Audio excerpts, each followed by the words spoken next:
We're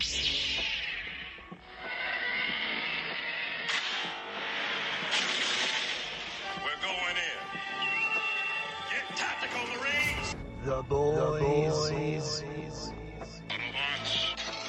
Go hit him! Spartans! Assemble. The brews. Drink up the ale! He's been a thirsty! The nerds. Well, technically, Max. Oh yeah, it was totally blackout drunk. Boba Fett is the best pound-for-pound fighter. Justin. Grand. Judgment time. 3 beers starts now. Oh, I don't even have my fucking beer up here. Rookie move. You fool! Hey, nerds. Welcome back to another episode of 3BD, podcast where we talk about all our favorite nerdy stuff while sipping on some brews with the boys. I'm Justin. I'm here with Max. Man, I'm getting pretty sick of maintaining a facial hairstyle. It's getting pretty old. Get Trying some to keep work. it a certain level. Yeah, Yeah. because I'm trying to do you accuse me of copying yours, so I'm trying to extend my mustache There you go. farther down, and then I'm keeping everything else short. I'm sick of it. I want to go back to my beard, but whatever. Yeah, definitely a little high maintenance with mustache, but It's fucking bullshit. whatever. You Alright. get a couple clips in here and there, and it's all cleaned up. Speaking of bullshit, Stu's Hello. Full of bullshit. yeah, So what are we drinking? cracking these bats again. Hey, every time I'm in a rush, I just stop at the same place and pick up the Bat Blues. Some old labbits. Nice. Well, I'm going to keep with the trend that you're keeping a trend because I'm going with my UFO Maine blueberries again. Nice. Working through the case. I'm on Yeah, these. you're gonna be on it for 3 months. Hey, I got these Sun Cruisers, iced tea, classic iced tea. There you go. They got a couple different ones: the lemonade, pink lemonade, and some shit. Yeah, pretty good. Raspberry one, probably my least favorite. I'm not a fan of raspberries. Yeah, I mean they're okay. I like blackberries better. I think they're dog shit, and I hate them. Oh my God. Well, I'm joking. on that note, I mean, I don't like them, but all right. So we got 3 rules here on 3BD. Rule number 1: everything here is a joke. except for when I'm yelling about fireworks. Listen to the last episode. If you know the context. Yeah, I came in hot. pretty hot. Rule number 2 is we're always right. It's our show. Can't argue it. Fuck Fuck 'em. yeah. Fuck you, fuck them. Fuck me, fuck you. Rule number 3. Nope. Fucking listening and watching, you better drink. Yeah. Go. That's right. Sip for sip. Yep. Try and keep up with me. All right, today we are continuing our series on the Darksiders franchise, Darksiders 2. Wow. No way! Creative name. Darksiders 2 is an action role-playing hack-and-slash game developed by Vigil Games and published by THQ. It's in the game. Wait, that's EA. It's in the game! It was released August of 2012 on Microsoft Windows. I don't know. Damn, dude. That sounds... It just Who sounds used- old. Who uses Windows to, like, play games? Well, now it's just Microsoft, I guess. Microsoft. Yeah. Xbox 360, PlayStation 3, and as a launch title for the Wii U, which... Oh, wow. Who the hell? I don't know. The Wii U seems strange, so Yeah, I don't I think mean- anybody got it. I don't think... I mean, I owned a Wii, but not a Wii U. Well, they just added like an extra game, but you know what? That's a whole other thing. That's a... All right. So the story follows the Horsemen of the Apocalypse. Death, which was the first one, right? No. Who was First the one first was War. War, that's right. Okay. God, it's like you didn't even listen to it for a whole episode. It was a pretty good story, honestly. Not too bad. Death and his efforts to clear the name of his brother, War, who, as we know from the last game, is accused of wiping out humanity. Yep. Which, I mean, War does kind of do that to people. Well, I mean, we're talking about like a specific being Yeah. of the war, not, the whole idea of the war. Okay, gotcha. With a budget of $50 million, which is crazy. Wow. It sounds like a lot. That's a lot for a fucking game. I know. Especially for, like, I don't know, this isn't like a AAA release, I mean, right? I don't know. I mean, it had like ads and stuff. Like it had some pretty sweet commercials. I remember. Yeah, maybe that's most of the budget. I mean, there there was special editions. Clearly, I got that mask. I think the special edition was like over $100. Hell yeah. Probably like 130 or something. Yep. Back when I had money to waste on stuff like that. Hey, Video Game City, dude. Who wastes money on stuff like that? No way. It's not a waste, okay? Exactly. Yeah, It's we're not a using it, aren't waste. we? That's right. It's a hobby, all right? It's cool. And it looks cool. It looks cool. It makes me feel good. It's too bad they can't see old Plo Koon over here. Yeah, we got a full-size Plo Koon over here. Basically right next to you, the audience. Yeah. He's watching us. We'll post a picture, up there on the old socials, all right? 3BD podcast. There you go. Nice 3BD plug. podcast. Good plug. Nice, Stu. Okay, so there was a ported version of it called, what does that say? Death and Initiative? Deathfinitive. Deathfinitive? I don't know. I Definitive mean, edition. fucking Wow. autocorrect might have The changed Death Infinitive that. Definitive. It's death. I think it's Deathfinitive. Definitive Edition released in 2015. This one actually plays a little different than the original. So I'm assuming you're going to tell us how different. Yeah, like you saw or heard how they added RPG to the beginning. Yeah, I saw So that. I there's wanted to ask, but I didn't want to get ahead of everything. I tend to do that. Didn't I yell at you a few Last times time. last time? Yeah, Yeah, yeah. I do that with a lot of these stories. I'll be like, "Oh, is this gonna be?" Yeah. Okay. I mean, I'll do it. I'm gonna keep yelling. It's why I like doing these ones because I yell at you guys about stuff. Shut up! Wait! Shut the fuck up! Don't you interrupt me. No. There was a lot of those. No, not like that. Yeah, so there's like some RPG elements in this one. Like you have interchangeable armor sets and stuff, and like different weapons you could swap out, different pairs of sides. Do they give you different buffs and stuff? Yeah, like Okay, buffs and there's stuff? like two different skill trees, I guess you could say. There's like kind of a more melee, which obviously I do. I don't use magic. Stupid. It's dangerous and stupid. Dangerous That's and right. stupid. Or you could go, I think it's like, the one side is necromancer, where you're just kind of like summoning up little minions and skeletons and stuff to fight for you. Okay. And then, you're the big gun where you're just charging and slashing stuff up. Or you're just causing mass amounts of damage with your melee attacks. Damn. Yeah, so, Guessing you went melee. yeah. Yeah. What am I going to let birds do my fighting? No.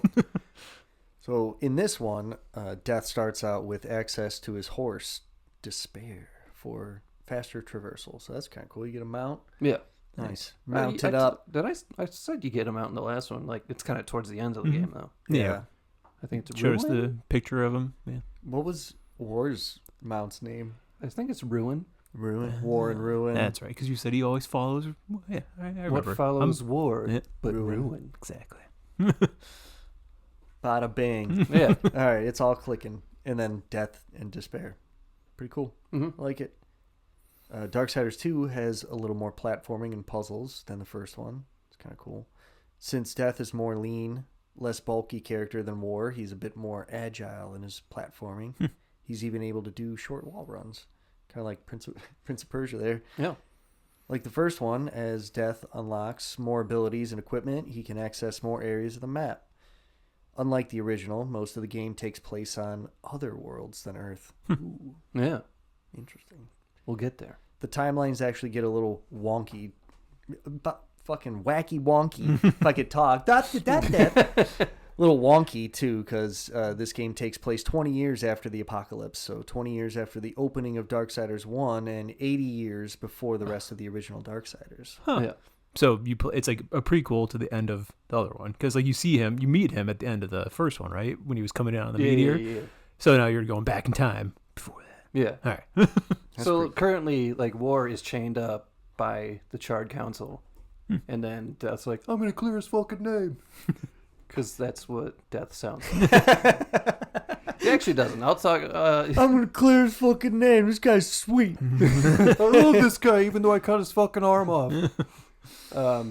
He actually sounds like he's smoked 3 packs of cigarettes every minute for every millennia he's been alive.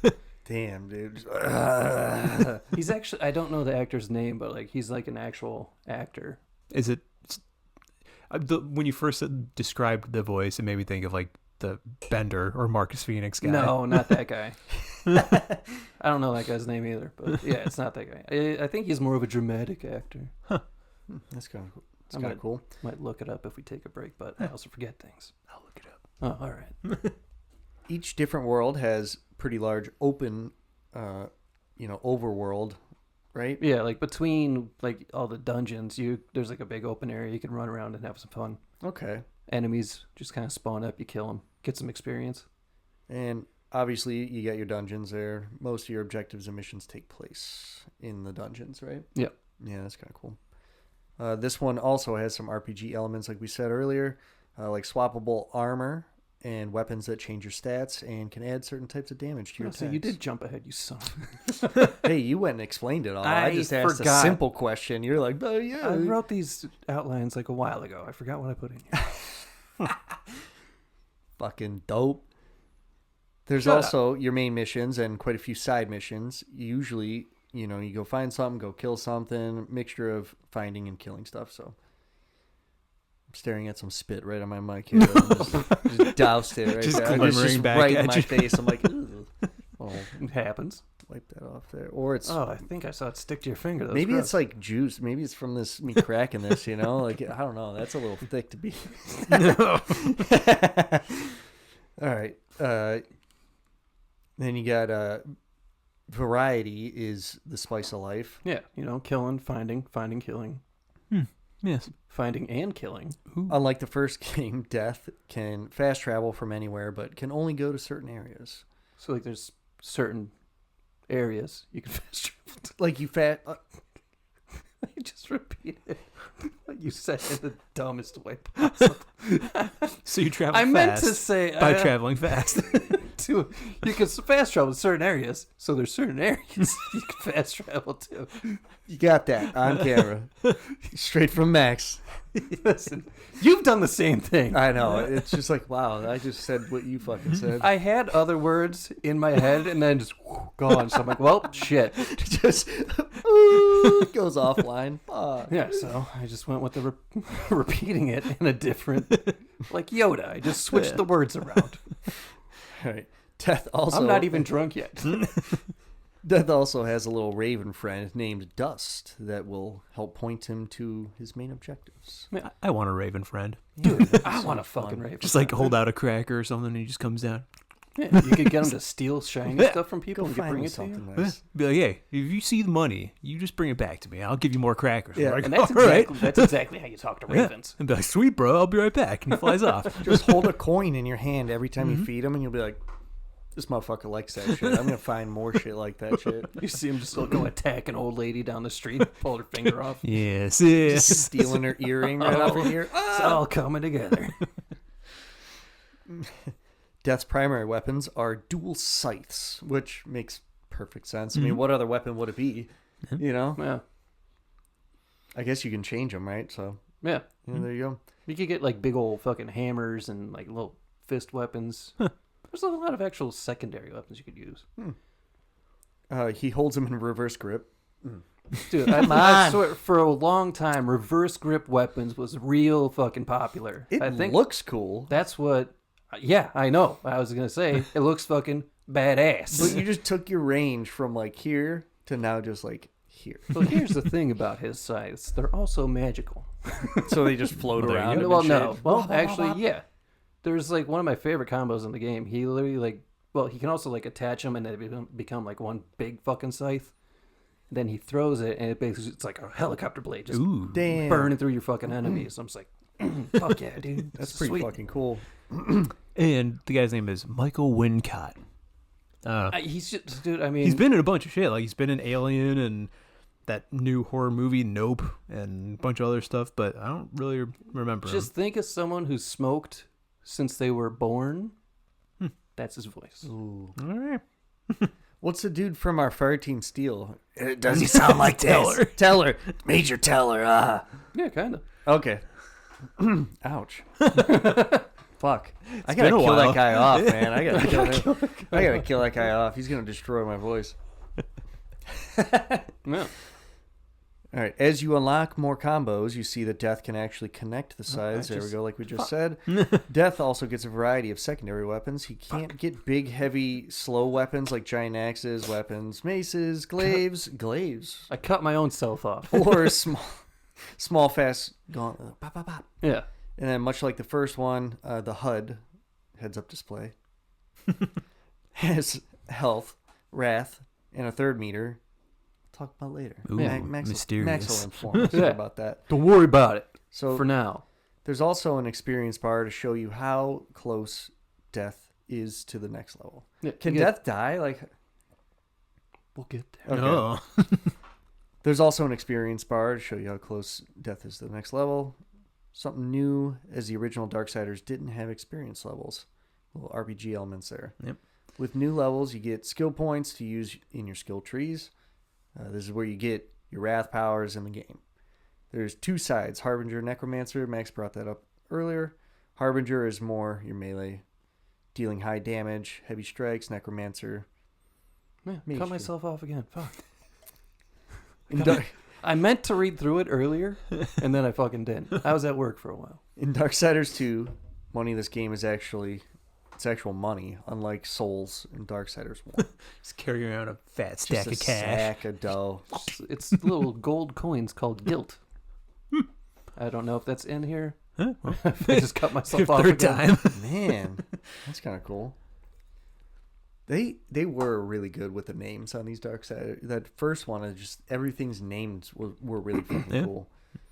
Sometimes you might find what's called a possessed weapon. These are usually more powerful than the other weapons you pick up because you sacrifice these shittier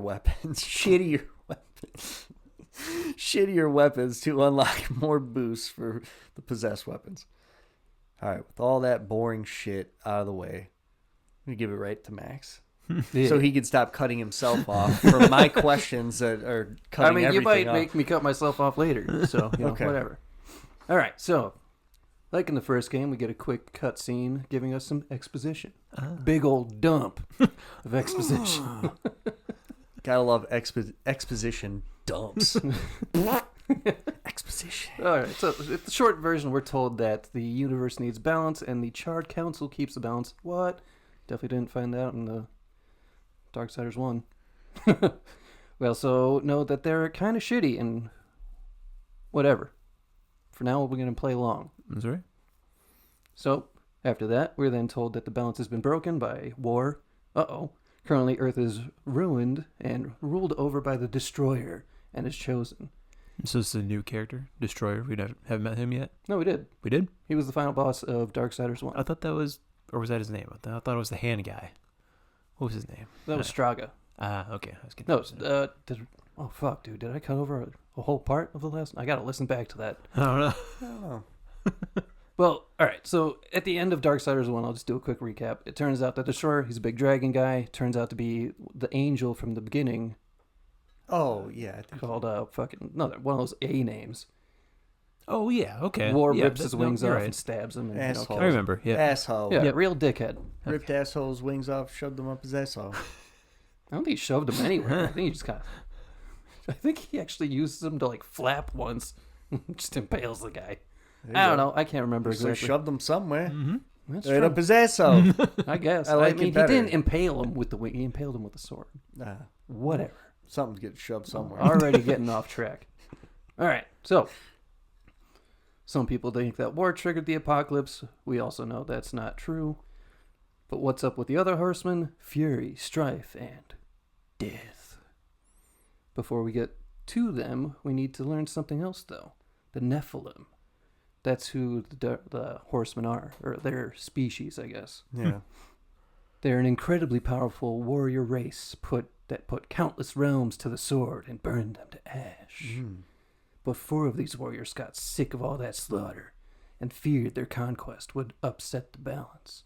So, these 4 made a truce with the council in exchange for unimaginable power. Must be over 9,000. It's a lot like Thor, you know? Or like Hela, I guess I should say. Oh, yeah. like Hela and Odin Yeah. conquering the 9 realms, and then they're just like, yo, we gotta slow this shit up. Odin's like, whoa, we're getting a little bit crazy. We're getting carried away here. Let's. I cast you out. You have been cast out. I take from you your power. Oh, what a great scene that is. Just growls at Loki. All right. So then, you guys cut me off where I was about to say, thus the dreaded horsemen were both formed. Fuck, I wish I said that correctly. So, their first task was to purge their own brethren from creation. Jeez. So, they annihilate the Nephilim and destroy their souls. So, now we cast our gaze to the one horseman, not War, who lies in chains at the feet of the council, pleading his innocence, but the one who would save his brother above all else. That's the whole opening monologue. I wrote it word for word. I probably shouldn't have done that. Whatever. I mean, it sounds badass. I feel like I kind of need a little exposition here because you were kind of like going back in time Yeah. to clear some motherfucker's name. So, like, it's, Yeah. need a little explanation here. Yeah. I was saying I could have put it in my own words. It's like, that motherfucker's my brother. I think you did earlier. Like, hey, I'm going to clear your name. I'm going to say my brother's name. Yeah. So that was your words. Now we get the dramatic Now one. you get the actual. You already said it. I love my brother. I love him. I'm going back to clear his name. He didn't kill all the humans. I'm going back to clear his name. I'm going back. That's Batman, all right. You It always, always goes to Batman. you always go to Batman. If I'm trying to do a gravelly voice, it always ends up Batman. I got to stop doing it.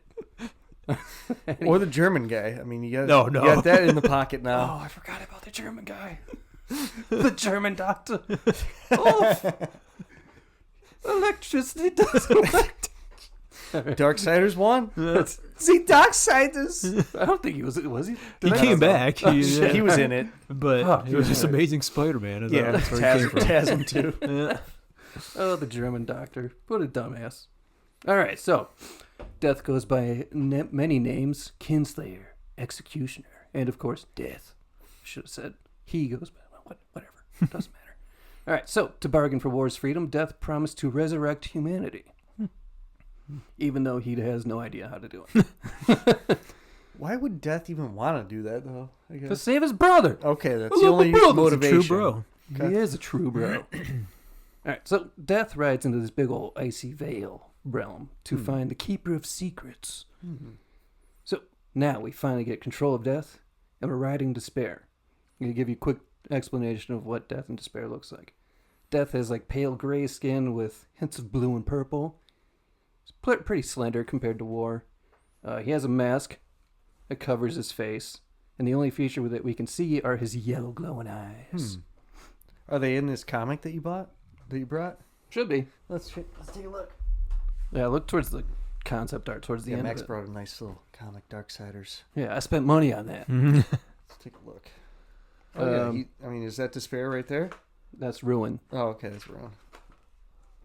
Oh, fuck, what am I doing? All right, so Despair is a pale skeletal horse with green spectral energy emanating from inside his body. Some parts of his body have kind of rotted away, revealing revealing a bit of his skull. And as he runs, it kind of looks like souls are coming up from the trail that his hooves leave. That's pretty cool. It's pretty badass. All look badass, honestly. Yeah. fucking- It's hard to like imagine them because I've never like seen this game or played it. What is that? Angel Mount. Oh, yeah, that's it. All right. I'm going to continue on here. So, Death rides up to some creeps that hides out. Some creep head. Oh, my God. Some creep heads. Death rides up to some creep's hideout and starts to fight his way inside, as you would. Mm-hmm. The whole time Death is making his way around this place, you hear some kind of freaky loo or something, some kind of whack. wackadoo. He's just like babbling nonsense and telling Death to get the fuck out. Eventually, he finds this Keeper of Secrets, the Crow Father. Yeah.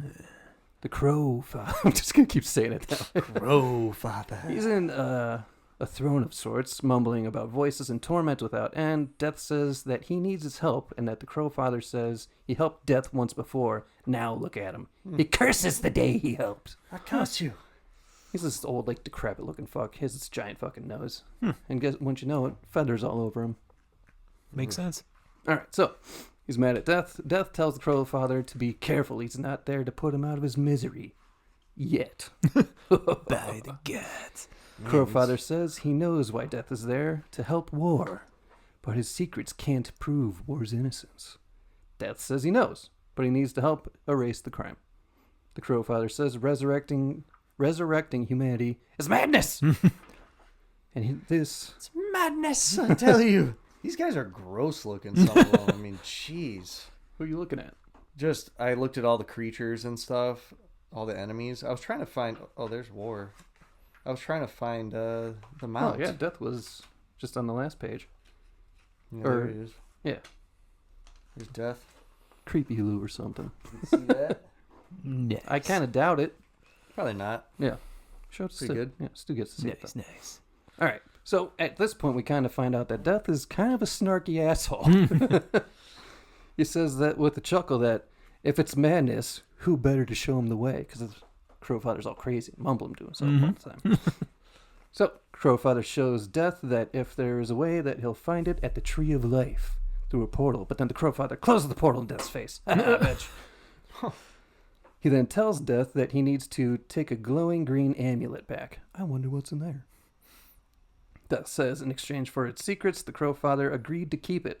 Crowfather gets a little crazy about the voices again, saying that they are cursing him and threaten him without end. Then they cry to return. Death must destroy it. Death says he cannot. Crowfather says Death annihilated their flesh and asks why he guards their souls. Can you guys guess what's in the amulet? Soul? Many souls? And whose flesh has been annihilated? Is it humanity? No. Oh. The Nephilim. Oh, his brothers okay. and The other stuff, all people fam- that have been or- annihilated. Yeah. Species, I should say. I mean, there's multiple species that have been completely annihilated at this point, I guess. Yeah, but... All right, yeah, that's true. Shut up. Yeah, I mean, there were two guesses I guessed wrong. You both guessed wrong. You Defending fucks. my position. All right. So, anyway, Death is over all this shit, and he points at this point, and then he tells the Crowfather to open the portal. Crowfather says he won't pass as long as he lives.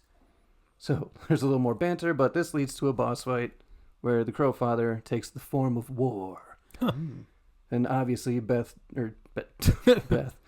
beats the shit out of the Crowfather, and then when he goes back to his normal form, Death impales him with his fucking scythe, then the big version, and plants it in the ground. So the Crowfather's now just up off the ground with a giant scythe blade through his chest. Damn. It's pretty fucking brutal.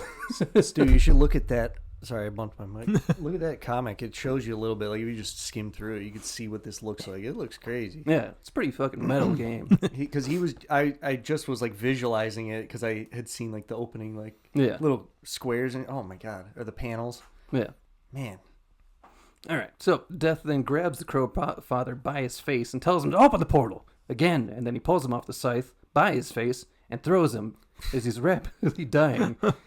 And then he's just like, my secrets are going to die with me. Oh. But then we see the amulet fall away from the Crowfather's body, and it starts to crack and then shatter, and the shattered pieces fly into Death's chest, embedding themselves there. So Death is just like, ah, and falls over, passes out, and then Fuck. the fucking portal opens up, and he's sucked into the portal. And he's transported to a world on the brink of death, where he's awoken by a giant of a man. This big old motherfucker says, Death is wounded. No shit. Oh, yeah. Hey, you're wounded, pal. Thanks. Okay, think. Thanks, buddy. All right, so Death tells the old man, don't touch me. He springs up to his feet. The old man says Death being here is a bad omen. Huh. Weird. I mean, it's death. Yeah. Yeah. No shit. This guy's just on it, on his game, dude. He's ready to. Yeah, you're wounded. Yeah, this isn't good. No shit, dude. Death just crashed on your doorstep and he's injured. Yeah. It's a terrible thing. And then we get another sassy comment from Death, and he's like, there's going to be some more bad tidings if you don't tell me where the Tree of Life is. And the old guy's like, life? This world's dying, choking on chaos and corruption. And his people can do little to stop it. So this guy's just giving Death his sass right back to him. And this isn't Earth, right? No, Yeah, this is a different realm. Yeah, I'll tell you in a little bit. We're going to get there. So, soon he says that the great tree will perish, and with it, the last of his people. I'm just going to tell you right now, even though I know it's going to come up in a minute. They're makers. So if you remember from the first game, there was that one maker, Big guy, big old fucking hammer, smashing stuff. Yep. Likes to call angels pigeons. Yeah. It's racist. Well, angels are kind of dickheads in this. Yeah. All right, so the big guy asks then, why is Death there? Death says he needs to seek the tree. The oldest man's chaos and corruption don't concern him. Being a dickhead. Like, just typical video game where the hero's like, I'm not going to help. All right, fine, I'll fucking help. Damn. But he hasn't agreed to help yet.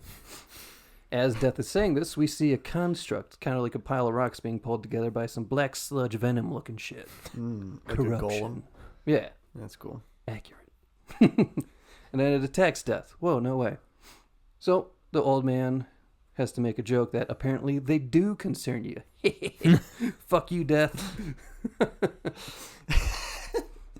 So Death obviously beats the shit out of him with the scythe. Then I guess I should say the old guy. I'm using the term old guy very lightly. This dude is like double Death's height and heavily armored. He has a big old fucking staff. His hands are about the size of Death's upper body. Jeez. Yeah, so he like saying like an old guy. Yeah, he's not like this fragile. Like, He's this beefy boy, dude. Yeah, he's so yeah. How does Death have his sights? Did I miss something? I mean, they're just kind of always on his hips. Okay. It's like an extension of himself. They're magical, you know. Like, Yeah. don't ask questions. Okay. All right, so the old guy tells you to find the Forge Sister and ask her about the fires of the mountain, and maybe she'll help you find the Tree of Life. Once you know it, a whole quest. Death asks him who he is, ordering around a rider.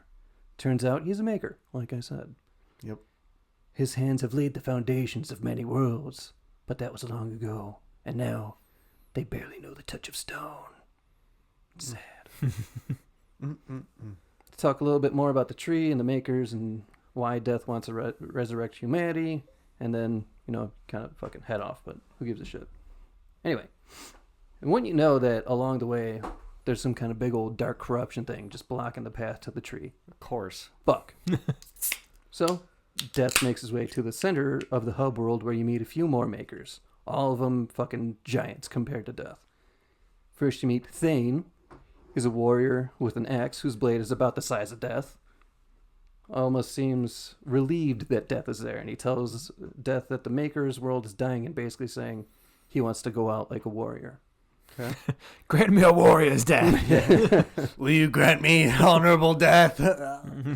Death, being the snarky fuck that he is, asks how he plans on doing that when he's like hiding in a hole behind a gate in a protected area. He's like, oh, you son of a bitch. You called me on my bullshit, you piece of shit. Well, he says that you can't fight corruption. It turns everything it touches into, you know, dookie. So, and he Into the sludge? yeah. Well, it just kind of like takes over things' bodies and shit. So, any blow you land on it is a blow against his own people.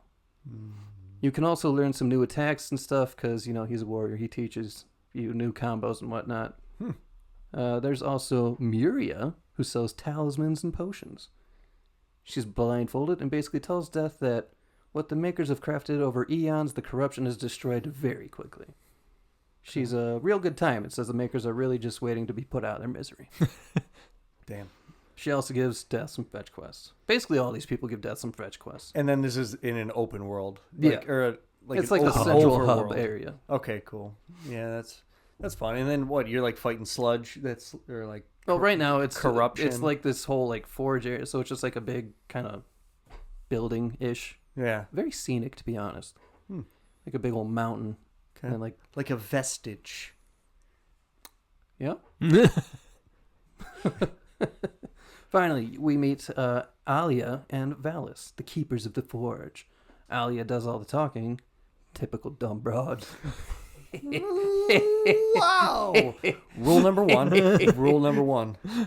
Yeah, man. And Valis doesn't say a word. Like a real man. All right, so.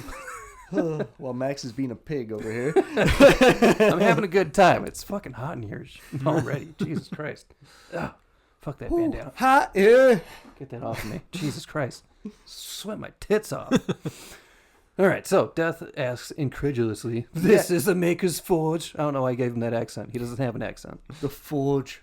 All right, and then Because because it like sounds good. You can't say forge. what is this? Some kind of Maker's Forge? I'm down here at the forge. No, it's a forge. Why do we always go to Southern when we're Because trying to make it's the- people stupid? I mean, it is what it is. You guys got to own it. I mean, come on.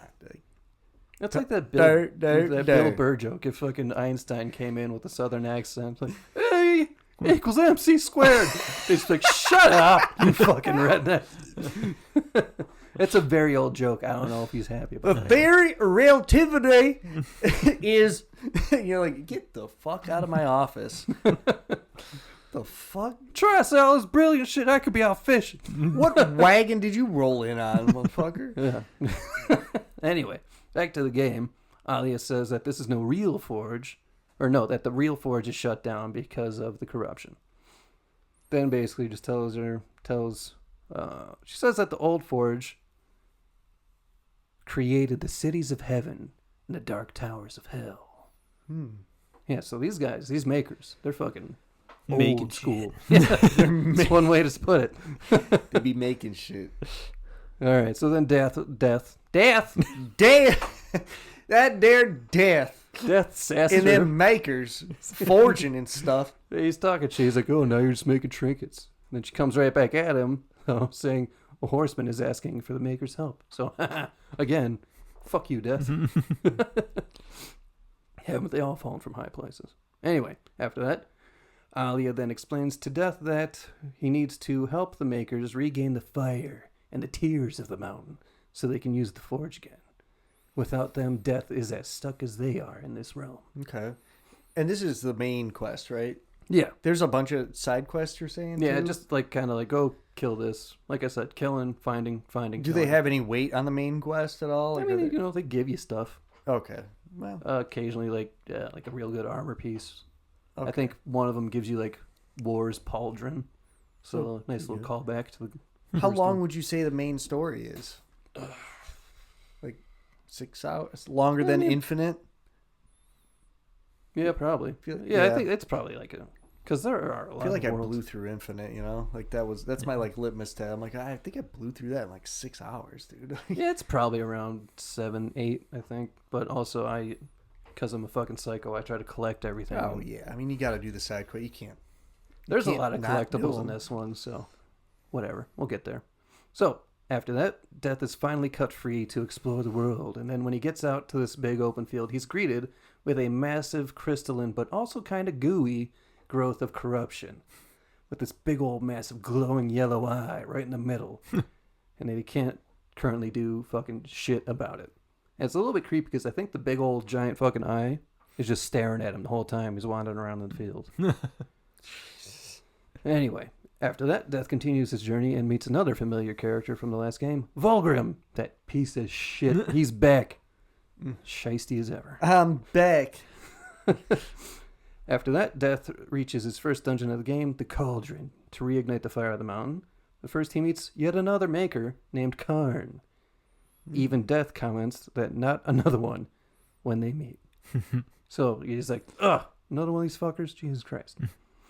Karn asks Death how he got there. Death says he took a wrong turn. Death also says that Karn is different, less pleasing to the eyes. You're ugly. Yeah. Yeah, it's like Ugly son of a it's bitch. like Bree's dad talking to me.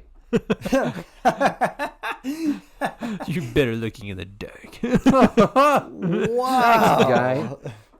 Just moved your daughter up here, you son of a bitch. Dickhead. Fuck you, Bart. Yeah, fuck you, Bart. Anyway, Karn laughs it off and tells Death that the other makers call him Lad or Pup, but he prefers his own name. So Death says, Pup it is. I don't like to be called this. Like, great, why I'm the gonna call fuck- you it. Why the fuck would you say that? I don't like being called Pup, but... I know. Just don't say it. Yeah. You don't have to mention that. Anyway, Karn opens up the way to the dungeon and he asks Death for a favor, because fucking everybody does. It's a video game. And since it's an RPG, just take the fucking quest. It's going to give you XP. And even these ones are pretty easy. It's literally just like you crack open a crate and like a piece of his armor or something is there. It doesn't really matter. So, This is a relatively easy dungeon. Doesn't even unlock any new weapons or abilities. Bullshit! The final boss is just a big-ass construct. Death then returns to Alia? I think I might have spelled it on this part. Ayla? Doesn't matter. Ayla Sakura? Yeah. No. Anal secretion? No. Anyway, she's pumped that the lava's turned back on because that's what you went through the dungeon to do. She also gives Death a big-ass gun that belongs to Death's brother, Strife. Areola? What? Areola? Ayla? Yeah. Oh. Areola gives him a fucking gun. How did she get Strife's gun? I don't think they say anything about it. Death's just like, oh, well, all right. Huh. All right, so Death wanders back out of the world again, runs into Karn again, and asks Karn why is he always just standing around. It's because he's giving out quests. He's an NPC. Karn points Death to the next dungeon, the Drench Fort. He also asks Death to get another thing for him in the dungeon. Huh, weird. Okay, fetch quest.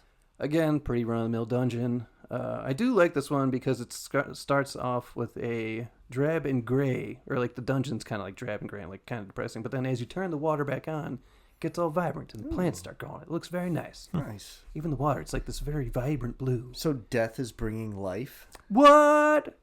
Oh, shit! I mean, that's kind of the plot of the game. He's trying to bring life back to Earth. Shit. But now he's doing it to this place first. Whoa! What a conundrum. Yeah. And then this is where we unlock Death's ability to use the Grim Reaper form. That's that third meter we were talking about earlier. Do you get a nice hood? He does. Ah. So you know how War had the Chaos form, Death has the Reaper form. In his Grim Reaper form, Death takes a much more familiar look of Death. You know, he has a hood shrouding his face in shadow. He floats like a creep. He has one massive scythe about the length of his larger form. So I don't know, that thing's gotta be like fucking 15 feet long. Jesus. And then there's skulls engraved all over the blade. He has a pauldron with some spikes, and there's skulls impaled on the spikes. And then there's these two bony wing kind of looking protrusions coming out his back. All around. Like I often say in these games, pretty badass. Badass. Pretty fucking badass. That's fucking sweet, dude. It's fucking sweet. It's fucking sweet. All right, so final boss of this one is just kind of like this big old fucking beetle named Karkanos. I mean, you kill it. Turn him into a carcass. I think to finish this one, Death like cuts a giant hole open at the bottom of it, and then he just throws his scythe into it, and it just kind of blends up its insides. Nice. Pretty brutal. Damn, dude. Yeah. For a second, I thought you were gonna say he throws a grenade in it, like Rico, or like right? Rico's yeah, I Roughnecks. He just throws You know it in how- the bug. You know how Death, Horseman of the Apocalypse, has fucking grenades. Magic grenade, dude. I mean, I suppose. Holy hand grenade. Magic grenade, dude. Count to 3. Holy hand No grenade. more. 1, 2, 5. Teresa, 3. Oh my God! Jesus Christ. Jesus Christ! Run away. All right. Enough Monty Python. So now that the Maker's Forge is up and running again, they make Death a key that allows him to wake up stronger constructs. Idard, that's the old man Maker's name that you first meet. He tells Death to take the key before he comes to his senses. He's like, I should be using this fucking key, not you, Death. All right, so Death says he's more likely to lose them, like the key, I think. Oh, man, I fucked that up. Whatever. I think he's like, hey, you're too old. You're going to fucking lose the key, you old bitch. Like a sassy bitch he is. Give this key to me. Yeah. Yeah. All right, so Death, if he chooses to talk to Idart a little more, because, you know, that's something you can do in an RPG. You could be like, ask more questions like, hey, what are you doing around here? What is Death doing around here? You know. No, he's asking Idart what's going on. Actually, wait, what does he talk about? Oh, we find out that the constructs are actually driven by Maker's souls. So that's why you kind of need a key to wake them up. I don't know if that makes sense. Yeah. So the little constructs just need a little tiny fragment, so they do minor attacks. But the larger constructs use the whole soul of a Maker, being its memories, emotions, and all of that. Again, I don't know if that made sense. So are they using pieces of themselves to make stuff, or are they I becoming think, like, the the things? small ones, like the ones that you're just kind of running around fighting the entire time. I think those are just like a fragment. So it's like, hey, take a piece of my soul, go shovel horse shit. I don't fucking Go know. dig ditches. Yeah, and then the bigger ones, I think they need to use the entire soul of a maker. So maybe there's like one on their deathbed. I don't think they went into this in the game, but I'm just assuming here. Yeah. Maybe one of them's like, oh, I'm about to fucking die. They're like, hey, you're gonna be a construct. No! I'm gonna make you a Walmart. It's not a fucking Walmart. It's a big, like, stone robot looking thing. Jesus Christ. I'm gonna make you a Walmart. You're gonna become a grocery store, bitch. Oh, that's just mean. This is a All right. Warhammer, all right? You're gonna turn me into a door. All right, anyway, Idard gives Death his next objective to go and awaken the Guardian, a massive construct the makers didn't have time to finish. It can be used to clear the way to the Tree of Life. So, Death finds his way to the temple, and guess who's waiting outside? Karn. He's back. That son of a bitch. Hanging out again. Yeah. Why is the Tree of Life on this world? It's on every world. Oh, okay. Sorry. I should have known that, I guess. Stupid or something. Fucking idiot. It's on every fucking world, bitch. I don't know. If you would have answered me like that, a million times funny. It's fucking on every world, bitch. Dumb fuck. Idiot. I'm getting a leg cramp. Hold on. Go. Stretch it out. Getting old. Stretch it We're out. getting old. I don't know. I'm just going to suffer through it. Let me take a sip here real quick. Damn. You're dehydrated. Quick, drink. Drink beer. Dehydrate more. Oh, you just got to dehydrate the muscle so it gives up. Just so tight. They're just, all right, fine, I give up. Just, We've said some pretty wrong things. That one's pretty wrong there. What are you talking? You said we're always right. Holy shit, we're already 46 minutes in this. This is going to be a long episode. All right, so I can try and start knocking this out a little fast. All right, so anyway, Death fights through another dungeon, kills another boss, nothing special, meets up with the warden he was looking for, and then I want to add that this warden thing is about the size of a building. And just like a walking wall, basically. Damn. All right, so after a short conversation, Death climbs up on a massive creature, and they stroll off back to hang out with the makers. Okay. Oh, on the massive creature. So he's just climbed up on the big wall guy. Yeah. Fuck off. In their walk, the warden tells Death about the Guardian, the strongest of the constructs, and how it was built to protect, but it has a hunger in its heart, and it likes to destroy, much like the corruption. Is that corruption coming out of you? Yeah. See, I'm burping out the cramp. that's right. It's definitely not still hurting a little bit. I'm trying to get through this. We are like not even a third of the way through the Oh game. my. Holy ass. Yeah. I'm probably just doing too much of the conversations, but I'm giving you lore, all right? All right, so the warden drops Death off, and he tells him to have a quick conversation with Idard, because there may be no coming back. What? Death meets up with Idard, and he has to ask himself why... Or wait. Ow, fucking shit, dude. My fucking leg's killing me. Let's take a, you want to take a respite? I guess. Let's take a respite. Real quick. Respite. And we're back. Stretch it out. Yeah. Show, Bullshit. show that Stretch it cramp out. who's boss. Hydrate. You know, don't Yeah. punch it. Hydrate. There we go. Drink up, nerds. Yeah, you fucking fucks. My mouth is getting dry anyway. How you feeling there? I'm good. Better? Yeah, Stretched stretch it out. Punch it a couple times. Nice. Get the blood flow. Gotta punch it out. Yeah. Like a enemy. All right, so Death meets up with Idard, and he asks him, or Idard asks him, why seek the tree? Death says to save his brother. Idard says the tree is more like a portal. It's connected to every world. Okay. Okay. Okay. It may, The trees are on every world. I got it. well, it may look different in each one, but it's there. Ah, okay. You fuck.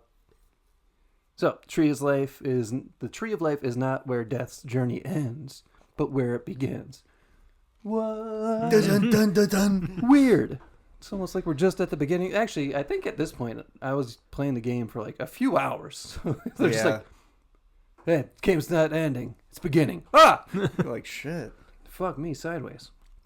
All right, so after that, Death finds out the warden, or goes back to the warden, and off to the next dungeon, the Foundry.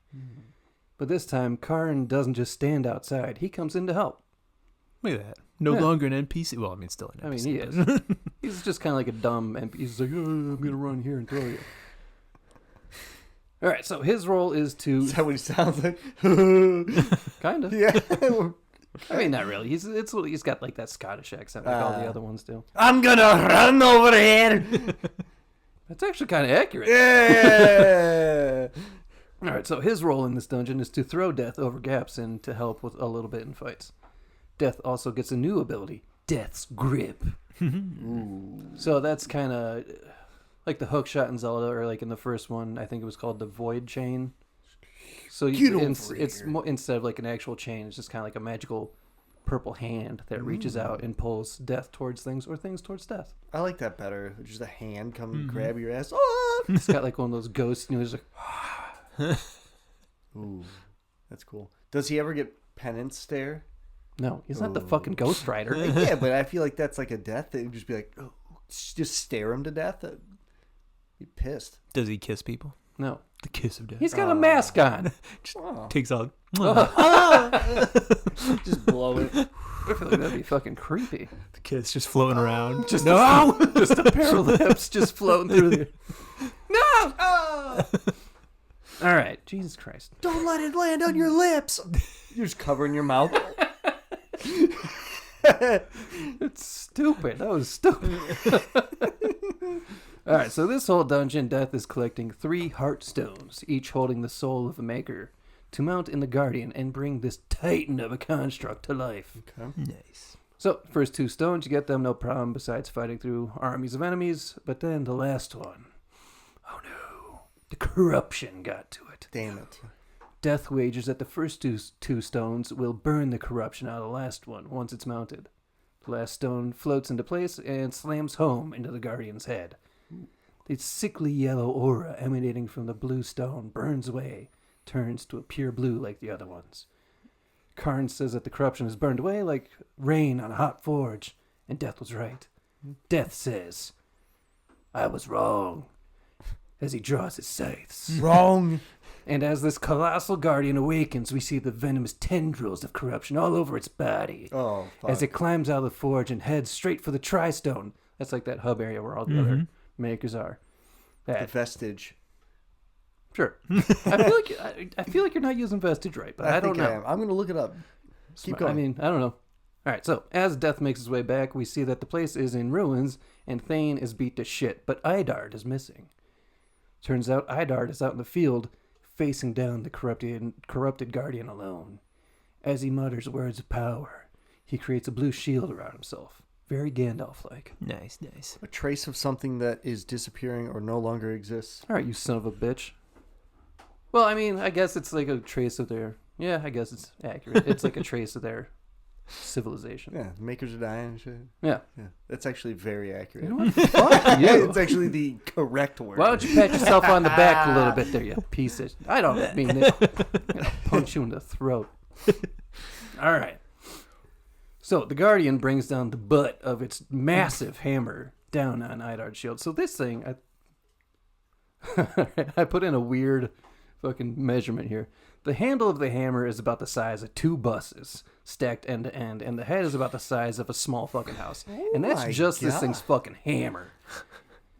So after this strike with the butt didn't work, the Guardian gets angry and brings down the head of the hammer on Idard, and the shield holds. Nice. We get a close-up of Idard, though, and he is looking pretty rough.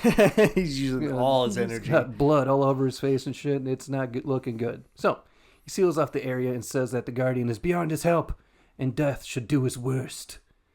And this isn't a straightforward boss fight like the other bosses. Well, I should say, now we're in a boss fight, where it's Death on his horse versus this monstrous construct. Yeah, it's like God of War style at this point, like that, Or like, Shadow of the Colossus. Oh, yeah, I mean, that works too. I always think of God of War because he's facing like these giant motherfuckers with, and he just run up its arm and stuff. Using his whip chains and shit to get up on him. Yeah. Yeah. So, like I was saying, this isn't a straightforward boss fight, though. Because, alright, yeah. So this isn't a straightforward boss fight because as powerful as Death is, he can't attack something when he's smaller than its foot. Short version is Death has to attack the Heartstones that give the Guardian life, and after 2 of them are destroyed, the construct can't hold itself together anymore and collapses. But we see that the giant eye of corruption gazes down on the head, and the parts of the Guardian start rising into the sky, and Death uses those parts to get high enough. You know, he's parkouring off of these fucking things. And then he transforms into his Reaper form and launches himself at the face of the Guardian to destroy the last stone. As Death stands victorious over the fallen monster, Idard hobbles over, saying Death had no choice. But if the way to the Tree of Life is to be cleared, he has no choice but to bring it back. So, Death asks how many times he's Idard would have him kill it. Idard says the Guardian will be as a newborn, free of corruption, but this will take no small effort. So, as a torrent of power surges out from Idard, Death yells, "You won't survive this!" Idard says it's his purpose, or Death's purpose is reaping souls, and Idard's purpose is to break... Hold on, what the fuck? Oh, alright. Idard says this is his purpose, to bring this thing back to life, as it's Death's souls, or Death's purpose to reap souls. I fucked all of that up, and we'll leave it in. Bibble, babble, dribble, drabble, all right? Then fucking move on. Freaky Lou or something, wackadoo. Alright, so... With the pure blue power of the Makers flowing through out of his eyes, Idard reforms the Guardian, giving it new life, sacrificing himself in the process. With his final words, he tells Death his journey's just beginning. The Guardian crouches over Idard's lifeless body and nudges him to check him for life. And when none is found, it lets out a roar of sorrow. Yep. It then turns its attention to the mass of corruption blocking the way to the Tree of Life. And it brings its hammer down right on that big old glowing eye. But the corruption strikes back, enveloping the Guardian with its black tentacles, giving the Guardian's Heartstones that sickly yellow glow once again. But the Guardian doesn't give in, shining with pure blue energy once again. It slams its head into the eye, destroying the corruption and itself, just leaving its shoulder plate and its hammer as a monument to Idard and its own sacrifice. So, finally, it's time to go. Wasn't this thing made from him? Well, it was originally made from 3 other Maker's souls. Who knows who the fuck they were? But then Idard did sacrifice himself to remake it after Death shattered the old stones. Oh, that's right. They have to die to make the big ones. Yep. Yeah. Okay. I don't actually know if that's true, but I'm assuming it's true. Seems true. Like the little ones, you take a piece and you're like, yeah. Here's a little flake. Here's a little flake. Go shovel shit. Go fucking live and shovel shit. Go fuck yourself. All right. So it's finally time to go to the Tree of Life, but first I want to talk about a warden named Orin. There's a side mission where you find the torso of one of the house-sized constructs and you wake him up. Turns out he's been sleeping for millennia and his limbs wandered off. Is that what happened to you earlier? So that's something that can happen. Sleeping and his legs and arms just fucked off. Walked. Yeah. Damn, dude. Yeah, so that's because they're like robot-looking motherfuckers. Oh, like saying. Giant stone monster-looking. Oh, that's right, the golems. Yep. Yeah. Yep. So Death does get the stones back, or like the limbs back, because he's actually a nice guy. And Orin points it out to Death that he's a nice guy, and Death's like, "Don't tell anybody." All right, so after all that, I just thought that was a fun little side thing because you could find out that things limbs can just wander off. So now that we're that is hilarious. Just all right, you just wake up and you're like, "Oh fuck, I'm a torso." Yeah. Shit. All right, so now that Death gets to the Tree of Life, he walks up to it and sees a big old door, and oh no, a bunch of black corruption sludge starts leaking out of the Tree of Life. Wow! That's crazy, right? All right, they grab him, drag him in. Next thing we see is this big black monster speaking to Death, saying that he bears his sin like a badge of honor. Damn. I'm assuming that he means like all the souls of the Nephilim. Yeah. How does the tree of life get corrupted though? That's crazy. We'll find that out later. Damn. All right, so the black monster asks Death what he wants. Death says the return of mankind. The other guy says that humans are simple and weak, and they wouldn't survive the resurrection. They also don't deserve it. Death says they're not the ones that get to judge that, and he's doing this to spare war from the council. The other guy asks, what about the Nephilim? Would he save just one and not the rest? Yeah, so war instead of the rest of the Nephilim. Okay. Yeah. And I wonder why this guy is so obsessed with the Nephilim. We'll find that out later. Cover up?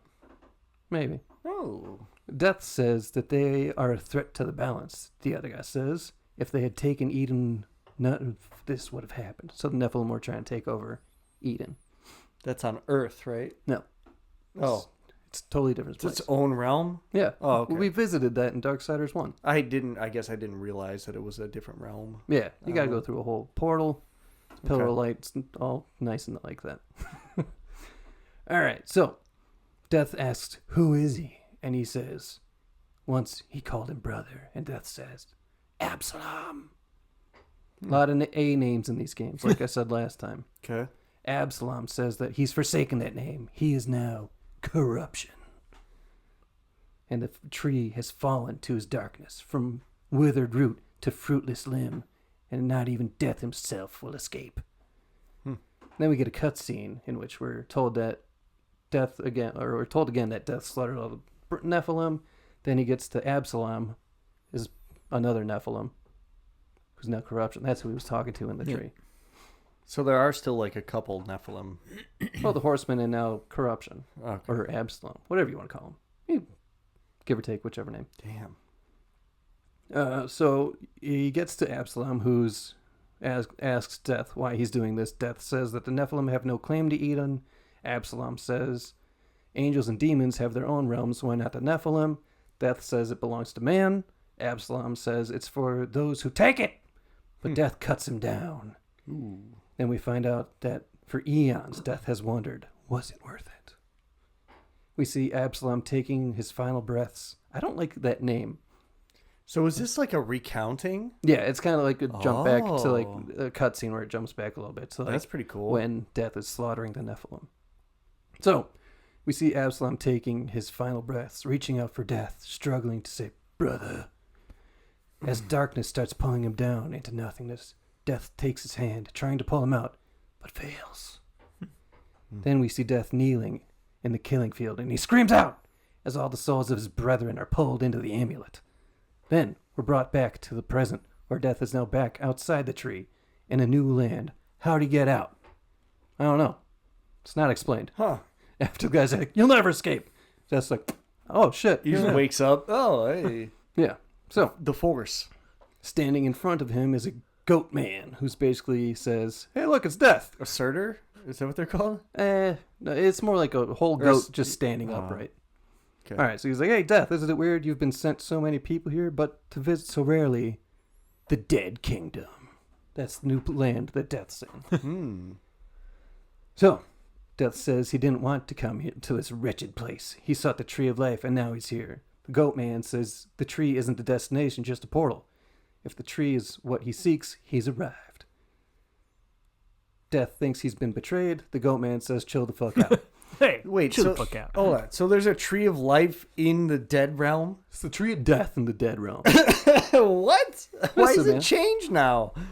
It takes many forms. Okay. It's different in each realm. God, Okay. fucking listen. I was He has many I was names. on board with like some of this story, but like it's getting a little the convoluted now. Like Tree of Life. All right, the Tree of Life can't be the Tree of Death in the Death Realm. I guess. Go on. I mean, it's literally the Tree of Life in every other area, but Go here. on. Thank you. That's Give me some credit for like that's not a crazy thing. Whatever. All right. Don't ask. I mean, you could ask questions. That's the whole point of the podcast. You're asking the questions the people want to ask. I'm fucking thirsty. Yeah. Mask them so that you don't have to. But if you want to, you can email us. Yeah.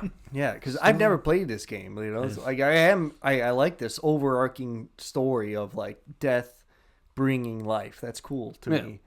trying to save his brother. But like some of this stuff is like, it's kind of getting like, why did he have to go to that other realm to get to this realm to go to like the next one? You know, It's all part of the journey. to rescue humanity. Listen, it seems like a convoluted Like way I'm to get about there, to man. say, this is what the goat man says. The tree is smart, and if it dropped him there, it's where he's supposed to be. So it is the Force. Kind of. All right. That is the Force. Yeah, the Force wills it. The tree wills it. Yep. Tree of life, death. God wills it. So the goat man offers some help. Death says he doubts he can. The goat man turns out to be a merchant, and he can grant his deepest desires. He really fucking can't. He just sells like weapons and shit. He's just a liar. I mean, Fucking lion has goat. it doesn't matter. But Death says his whole thing about wanting to save war again, and this guy informs him that he actually wants the Well of Souls. That's where he needs to get to. So I guess he can't help. Whatever. Shut up. Basically Hades. Yeah. So River of Souls kind of thing. Death asks a few more questions, but for now, that's all we really need to know. Also, the goat man's name is Ostagoth. And, oh, God. With the burp at the end, too. Yeah. Ostagoth burp. And he loves smoking a pipe. Okay. He's literally just always like tapping the thing on his fucking horns and shit. I think he might be high as shit. Yeah. Smoking that weed. That good weed. That world of the kingdom of the dead weed. Real quick sidetrack. Speaking of weed, I just bought some called Bruce Banner.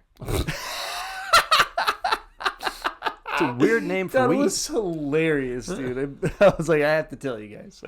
It's a strange name. Like, weed chills you the fuck out. It doesn't make you angry.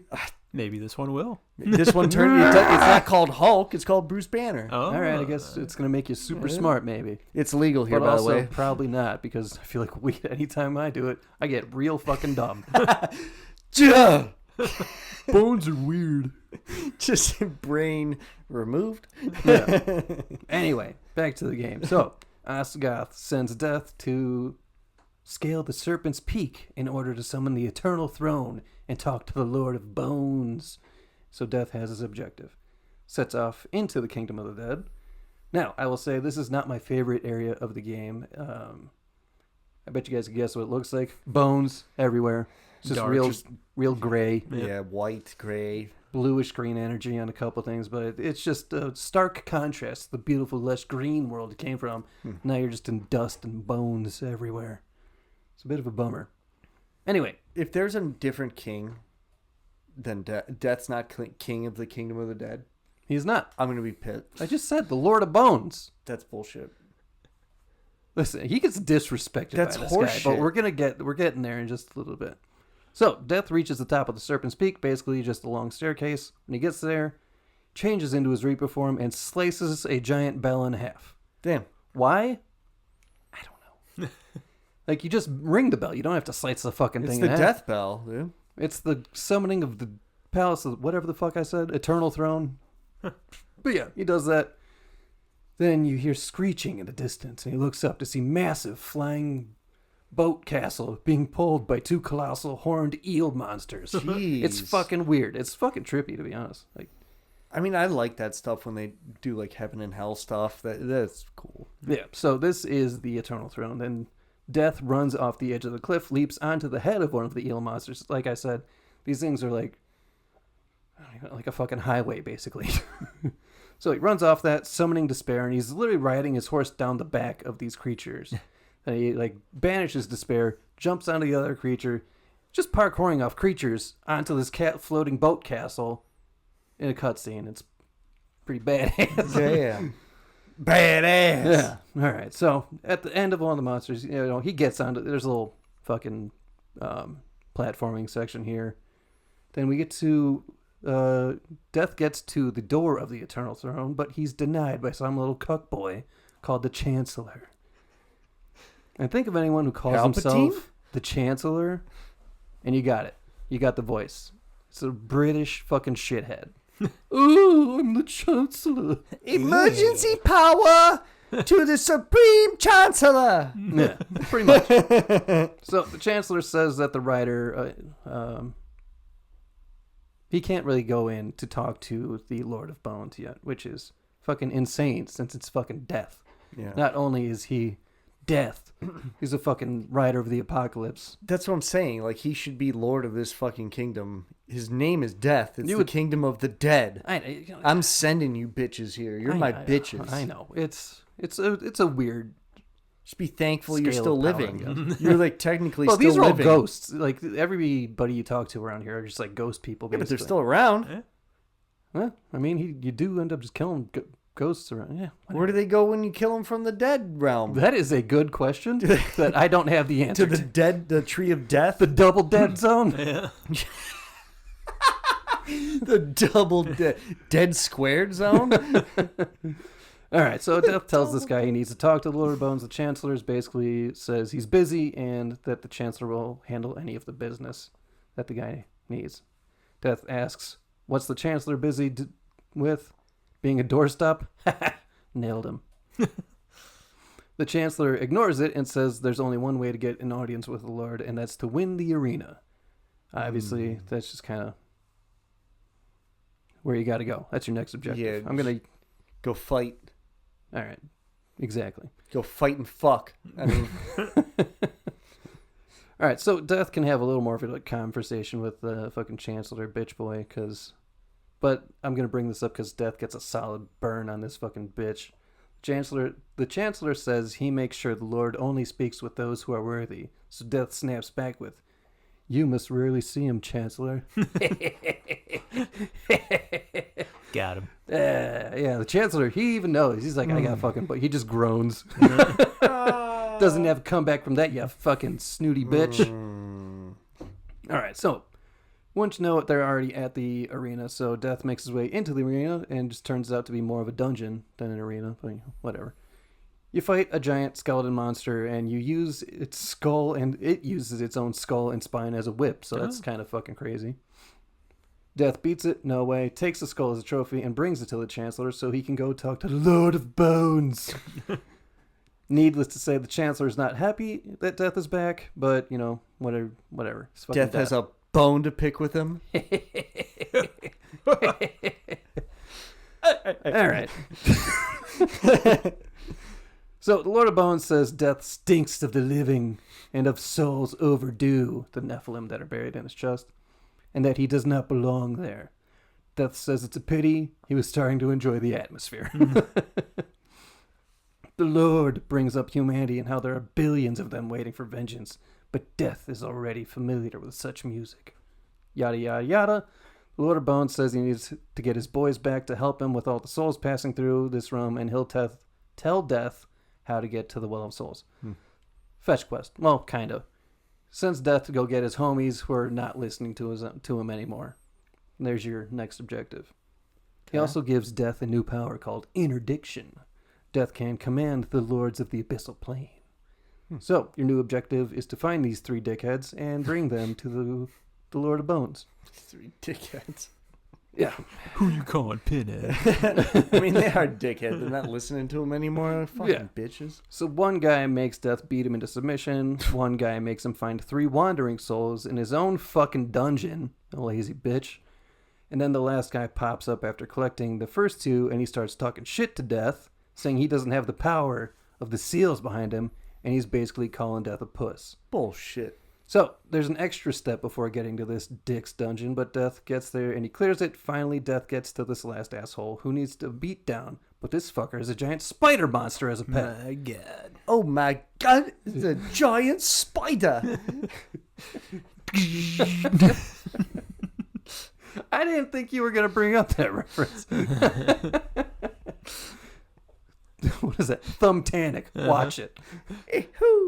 Cinematic masterpiece. It really is. If you watched fucking Titanic, fuck that What did movie. he say at the end? It was- oh man, what was that epic line at the end of that? Oh, that's right. Go back to the hell from which you came. That's right. Can't blast away an ocean, Jake. Yeah. I know. I know.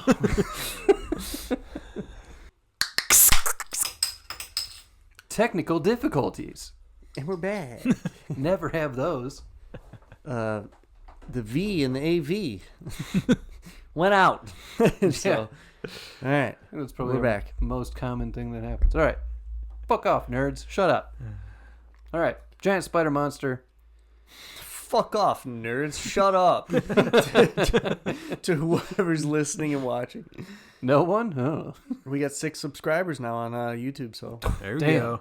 it's increasing. I mean, I'd shout out all their names, but I don't know your names, but thank you. yeah. Thanks for watching. you- Keep watching. you Tell your cool- friends. You cool cats. Tell your right. family. You're the coolest cats. You're the first 6. Remember that. The Noble Six. Damn. All right. The Noble 6. All right. Back to the game. Spider Monster. Looks like Silitha from the first game, but this one can't talk. Anyway, boss fight time. It's actually kind of a double boss fight, but either way, Death wins by slicing up the torso of the spider monster, then decapitating it. Then changes into his Reaper form. He grabs this fucking bitch boy by his neck and repeatedly slams him into the ground. Like, he cries like a little bitch boy that he's had enough. And then it's weird that, you know, he's slamming a ghost into the ground, but whatever, it's video game logic. Shut up. So now it's time to return to the Lord of Bones. This fucking douche. So he could put these guys back to work. All right, so Death basically kicks the door open like a badass, summons up the 3 guys, slow motion walk, all of them walking up to the throne behind him, looking real cool. Badass. Badass. I already described it as badass once. I didn't want to use it twice in the same description. Real bamfs.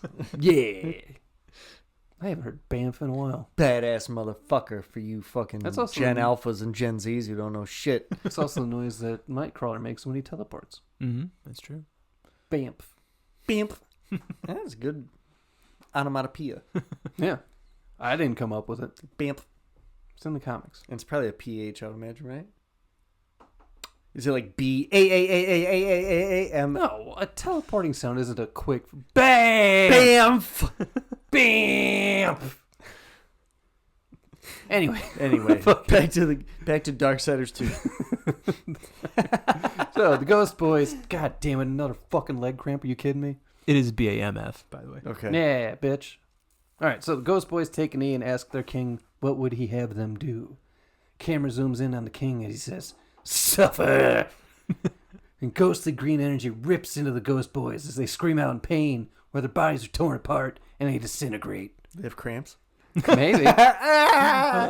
It was higher up. Or wait, I think it's on the other leg now. Oh, God. Uh-huh. All right, I got it stretched out. It's fine. So the king says that they slept too long and fucked off doing their own thing, so he has no more use for him. Needless to say, Death is pissed. They spent all that time. I feel like I'm just spit right at you. Pissed! They just spent all that time collecting these fools just for them to get killed. The king says that they were useless, but Death has earned his favor, so he's going to send Death to someone who knows the way to the Well of Souls. But first, a short version, he gives him a new power called, I think it's Soul Splitter. So that's where Death can split his soul into 2 parts. His main body becomes stone. He gets 2 guys that you can control independently. Leads to some really awesome puzzles where, like, you gotta hit switches and just send the body flying out. It's fucking cool. Yeah, that is kind of cool. And that would be cool because, like, think about how much of a pain in the ass it was in Skyrim where you're like, over here, you do something, you're like, oh, no, I gotta go all the way fucking over there. But if you had 2 bodies. Exactly. Just instantly there. Yeah, it's pretty sweet. So, you get Death is back outside on some random bridge, and the Chancellor shows up to talk to him and tell him he's looking for someone in the City of the Dead. Death is sick of this shit, and he's like, hey, man, just fucking tell me, you fucking scarecrow. I mean, you know, in a more epic way. Yeah, he probably looks like a scarecrow. I mean, he's a ghost man. I mean, you could look it up if you want to. You guys have been looking up what people look like this entire time. It's true. Sons of bitches. In a minute! So the Chancellor's being a dick, and he's like, that would be no fun. So Death asks what he'll find there. The Chancellor says that that there will be souls from every kingdom. They go to the City of the Dead to be cleansed before passing through the Well of Souls to be reborn. All right. I fucking fucked that up last time. So, see, you were telling me they're ghosts. Yeah. So they're living. They're just waiting to be reborn as some shit. Reincarnation, some might say. There you go. Buddha. Yeah. Yep. Yeah. Buddha has nothing to do with this game. All right, so many souls don't survive this, though. Some are driven mad, and a few manage to escape their bonds. Then he fucks off back to the Eternal Throne. Ooh. So That's the way he said that just made me think of Gordon. Just, fuck off backstage. He says something to him, yells at him. all right. All right, so Death has his new objective. He's got to head to the City of the Dead. There's another run of it is another run of the mill dungeon. There's a couple puzzles. There's a bunch of enemies. The final boss is this big Cthulhu-looking bitch boy called the Wailing Host. Death finishes this creature by summoning his Reaper form's harvester, his fucking scythe, Nice. driving it into the thing's face, then running up its arm, transforming fully into his Reaper form, grabbing the scythe, slashing up its face. Thing falls back. He jumps in the hole where the thing came out of, slices it up more, but we don't see it. I guess it's too gory. Even though we saw him throw his axe into a beetle's guts and just blend him up. It's a beetle. Yeah. It's a giant Cthulhu monster. Blood and limbs. War was tearing wings off left and right in the last game. Shoving them up their ass, remember? Yeah. Yeah, exactly. Right up the asshole. Yeah. Doesn't matter. Whatever. The thing's dead. He climbs out. Victorious. Yes. Victor? Victor! So he comes out, moves on to find out who he's looking for. Guess who it is? It's Crowfather. He's a ghost now. And he's much less crazy. He says that Death needs to get to the Well of Souls, which I think we already knew that. Yeah. Or no, Death asks how to get to the Well of Souls. Crowfather says it's a place of unimaginable power. Same shit everybody else says. He also says there is a key that Death needs to get, and it's been divided. Or it was divided long ago. Angels have one half, demons have the other. They continue talking for a bit, and eventually Absalom comes up in the conversation, and Death says if he could go back, he would see him spared, not scared. He'd be the fifth horse. No, I'm just kidding. Death also asks how he can resurrect humanity. He slew the monster in the City of the Dead. Their souls are free, right? Crowfather says in the past this would have done it, but there's something fucking with the Well of Souls. Death thinks shit's over. He can't do anything. But Crowfather tells him that it can be fixed, but he's going to have to sacrifice the Nephilim because that amulet is in his chest. Death is like, oh, I don't want to fucking do that. Crowfather says, bro, you fucking killed him already. Yeah. Just kill him again. They're just stuck in that amulet in eternal torment. Do you really want all your fucking brother's souls just stuck in your chest for all of eternity? Yeah. And with that, we're just giving, I don't think Death even says anything. We're just giving back control of him. And then he goes onto the Tree of Death and sees where it's going to take him next. Luckily for him, this time it's just a portal instead of being dragged in by gross little tentacle things. Perfect sounds. All right, so this time Death is taken to Lost Light. It's an outpost of the angels, far away from the gates of heaven. This is where the angels keep their half of the key. Turns out that the Crowfather's just going to kind of hang out at the Tree of Life wherever Death goes to, I don't know, give him advice or some shit.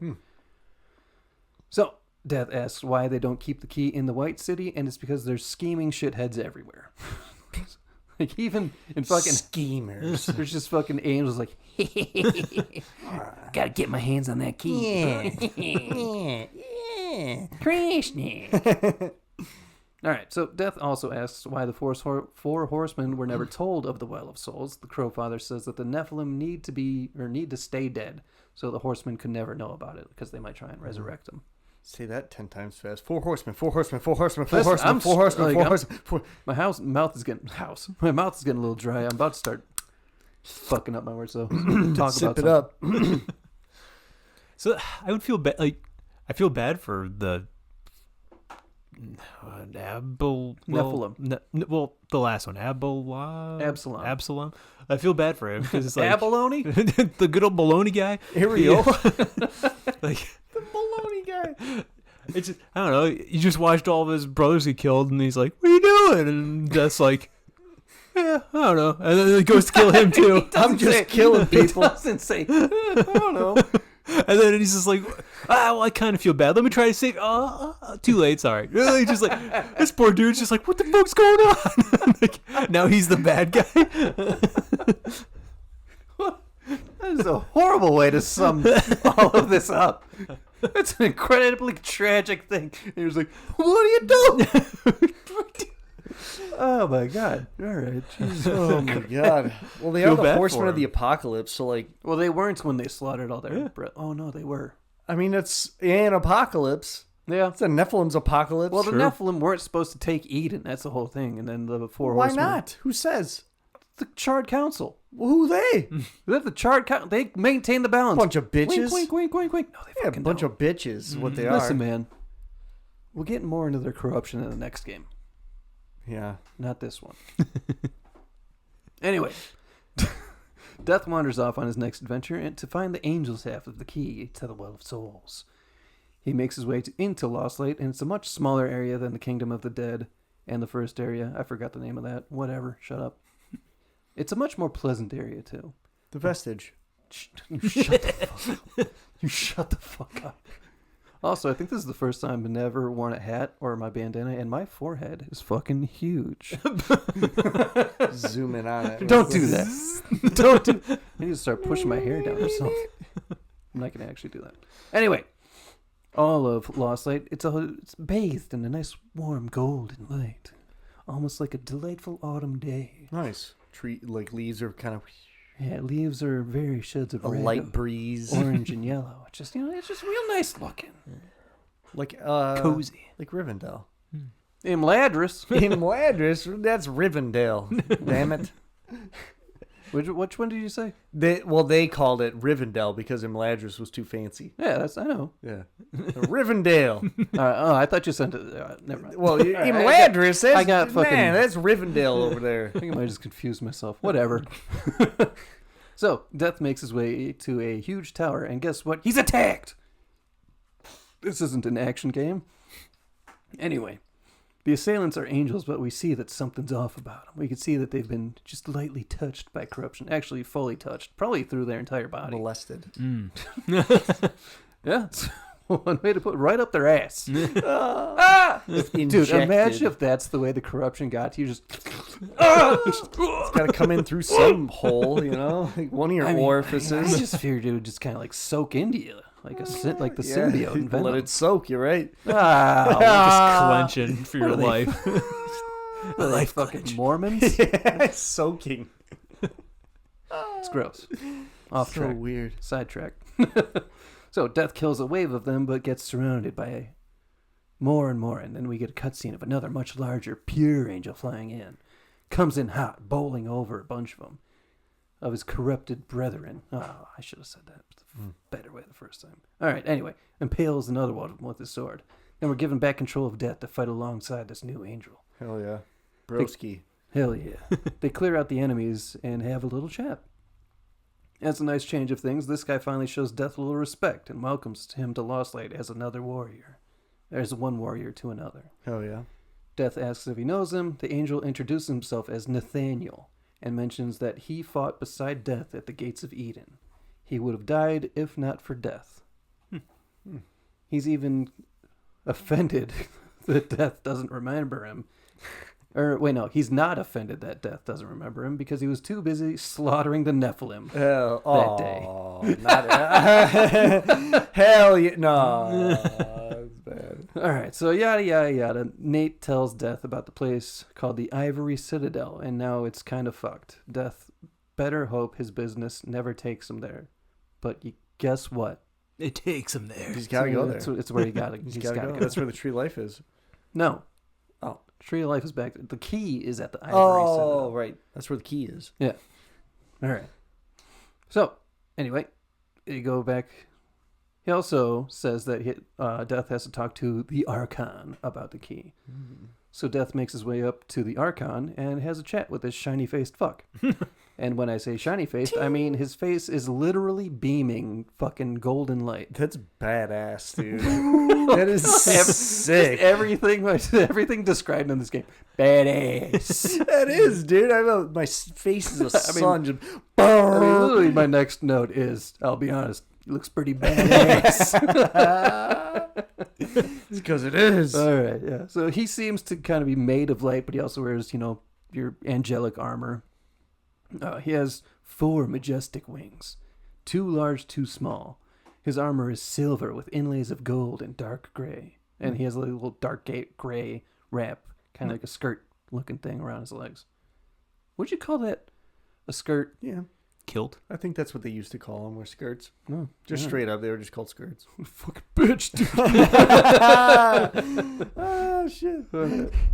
What a skirt. What a fucking loser, dude. Dude, skirts were like the shit back I in mean, the day, honestly, man. it probably gets a nice breeze. Imagine if you're on the march and you're just wearing a skirt instead of like, you just, they keep you a I little think cooler. if I was marching into war, I'd probably want armor in case like an arrow. Well, you're not, hopefully you're not getting attacked on your march. You're marching to the war. Yeah, maybe. Then you get to the war, you put on all your shit. You're having your patsy carrying all your armor and stuff. Yeah, Just your baggage train. Wagon, bag. Flagging. The baggage train. the banging wagon. The back.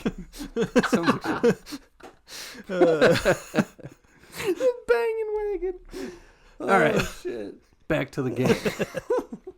Wouldn't you know it, before the Archon gives his half of the key to Death, he sends him on a little fetch quest to Earth. That's right, we're going back. We're back. Back on Earth. Back, baby. The Archon wants Death to retrieve the Rod of Arafel. Like I said, there are so many fucking A names. Mm-hmm. He admittedly has a good reason not to go himself, because any angel that goes to Earth is barred from returning to the White City. The Archon says that after Death sees what's become of Earth, he may also curse the name War. All right. So Death takes That's a going portal. to clear his fucking name, dude. Shut up. He sure is. Yeah, shut the fuck up. He's getting there. Slander. It is slander. Slander Slander. spoken. Damn, just about to say. Thank you, J. Jonah. All right, so Death takes a portal to Earth, and I gotta tell you, the place is looking pretty rough. Crumbling buildings, constant rain, and of course, monsters infesting the streets. Fuck. But, oh shit, another familiar face shows up. It's Uriel from the Hellguard, from Darksiders 1. Okay. Justin saw a picture of her earlier. Pretty nice. Nice, dude. Very Nice. nice. Ting. Shiny. Real shiny. I think she has more of like... It's like a mech suit is what it looks like. Yeah. So like, what's his name? Archon? He has like more biological wings with like feathers and shit. Her and some of the other angels actually have almost like energy looking wings that almost look like jetpacks and seem to work like jetpacks. Yeah. It's kind of fucking weird. But also, got a badass. Badass, dude. All right, so Uriel is about to get whomped by a big old demon, but it seems to sense death and calls a swarm of what I'm going to call husks, because they look like desiccated corpses of humans Okay. with just a little extra monster on the Oof. jagged teeth. They like to scream and stuff. After a short battle, we get right back to people disrespecting Death. Uriel says that she should kill Death where he stands, but he saved her life, so she's not gonna. I bet she totally could have. She totally could not have. She fucking sucks. She gets her ass beat left and right. All right, so she informs Death that the Rod of Arafel has been shattered into 3 pieces and is being used by the Destroyer. She also says that Darksiders 1 is being set up. This other game is being set up right now. It's sweet. I always love when I mean, that's not literal quotes, but she's basically like, Darksiders 1's going to happen. Short version Ridiculous. of her conversation. All right, so after this, Death is sent on his way to collect the chunks of the rod. He shoots a few giant demons in the butthole. Demonic butthole-looking things. While wondering... Hey, finally some assholes. No, it's like a... You know the... Like when in Halo 3, like the fucking butthole... Flood? Like the flood holes? Oh, okay. Yeah, Okay. kind of looks like that, but demonic. Okay. Like Tyranid, like So the it's got Tyranid horns? pods a little bit. You know, Kind just of. fleshy, Yeah. gross. Mm-hmm. Waiting So to you be should- bombed. Huh? Waiting to be bombed. Yeah. So he shoots that shit, and he takes all the chunks of the rod back to the Archon. What does he shoot it with? Honestly, the angels just give you like these big ass fucking guns. Oh my god. It's pretty rowdy. Like I think there's an angelic gun where it's just like a big fucking machine gun, and then like a demon gun where it just shoots these explosive spikes. Damn. Yeah, angels and demons use guns. That's fucking sweet. Take my angel blaster. Go for it. That is basically what happens. You're gonna need this. She just like calls out to one of her boys. She's like, "Hey, give him a fucking gun." In the name of the Lord. Brrr. All right, so after this, Death is sent on his way to... Oh, wait, no, I just skipped way back. Whoops. After... nope. Skip to my loo, my darling. All right, so the Archon gets the Rod of Airfell and shoots a big old beam of light at that place Nate told Death not to go to. I've heard that they call him Nasty. They call me Nasty. No, Just jumps Nasty. jumps to his back. Fucking idiot.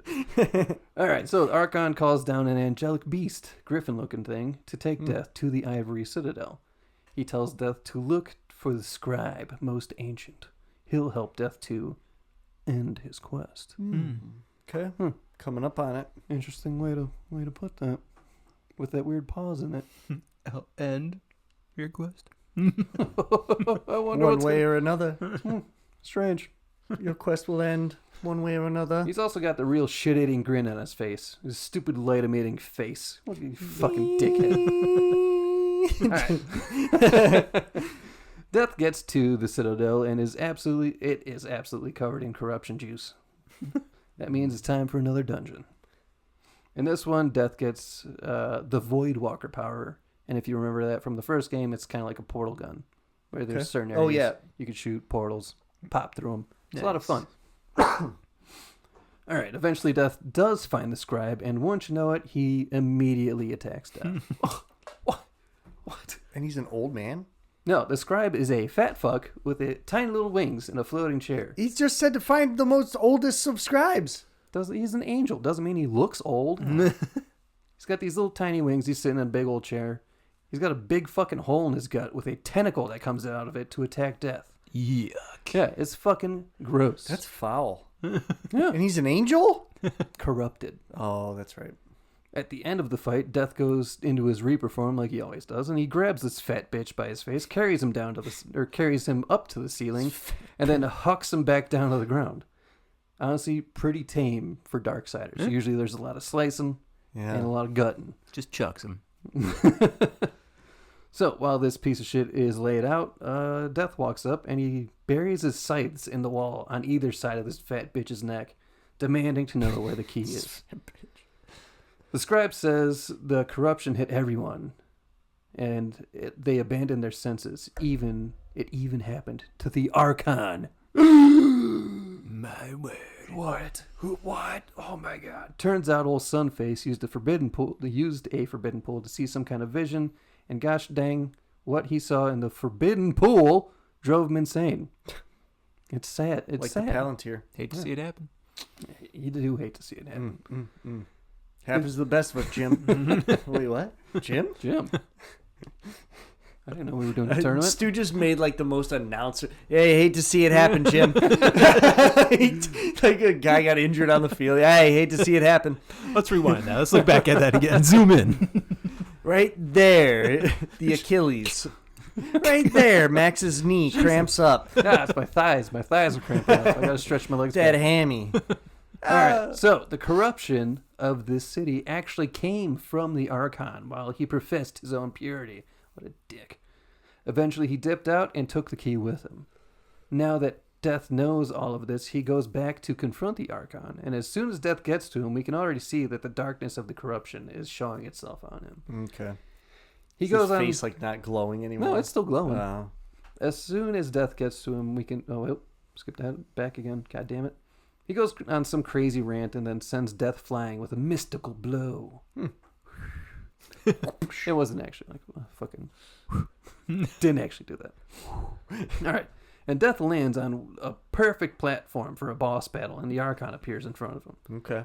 The angel that used to 1v1 me, bro. The angel that used to be a literal beacon of light is now dripping with the dark sludge of the corruption. Death gets the upper hand, and taking a cue from War, slices off the Archon's wings. Fuck yeah. Hell yeah.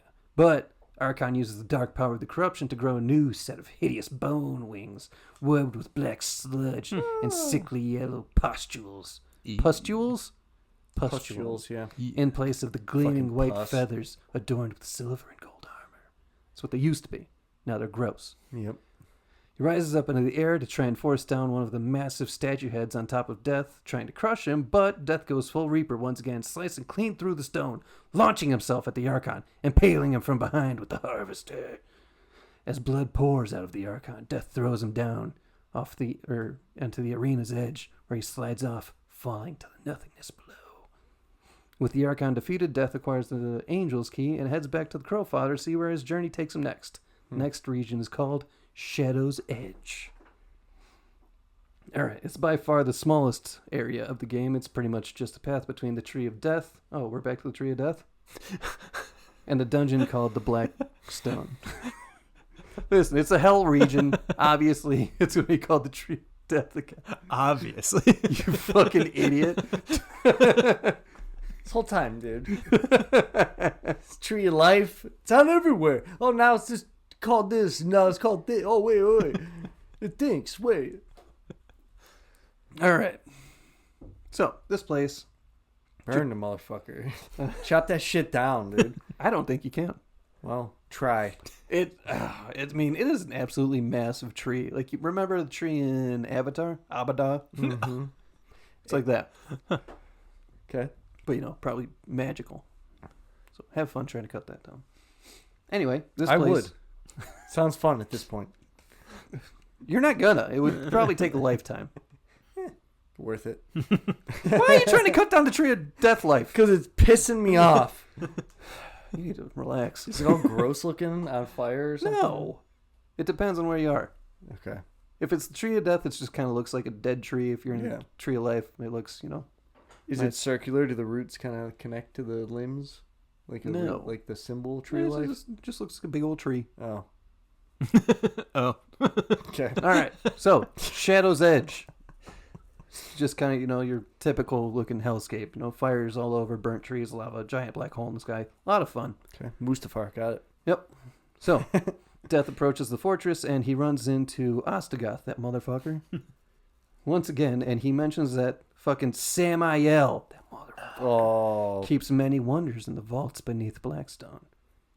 I guess you guys remember Samael, so I don't have to describe him. He's that fucking dickhead from the first game. Yep. Listen to that episode. Go back and listen if you haven't listened. Yeah, he's the one jerking War around the whole fucking game. I almost said off. I'm so glad. I almost said off. Yeah. Wow. Wow. Yo. Listen, I didn't say it. I admitted I almost said it. I didn't say it. Anyway, Ostagoth said that he went there looking to trade for some shit, but Samuel's place is looking pretty fucked up. Yeah, I think you can literally see it being pulled into the black hole in the sky. So, rumor has it that the Mad Queen Lilith is sitting on the throne I currently. was wondering if Lilith was in this lore. She is. Yep. She's pissed. Well, we'll get to her. Death is not happy to hear this name. Deathy. Oh, Deathy. We also find out that Samael was watching when the horsemen slaughtered the Nephilim.